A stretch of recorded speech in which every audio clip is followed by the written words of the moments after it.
এটা কি হচ্ছে ঐশ্বর্য? কিসের উপরে বসছো তুমি? পুতুলকে বসাচ্ছ? সেই ছোট টয় ট্রেনের মধ্যে আবার নিজেও বসছো? ভেঙে যাবে তো।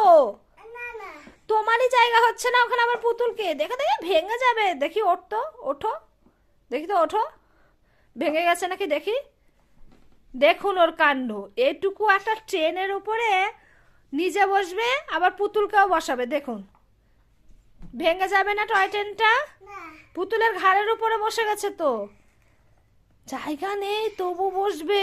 ওইটা নাকি ওর খেলা। কি যুদ্ধ করছে ওইটার সঙ্গে বসার জন্য। এবার চালাও। চলছে। উল্টাই বললো। এটা ভাব, এ ভাঙবে ভাঙবে, এভাবে বসা হয় নাকি? উঠে যা উঠে যা, হ্যাঁ উঠে যা। আর বসে না, বসে না।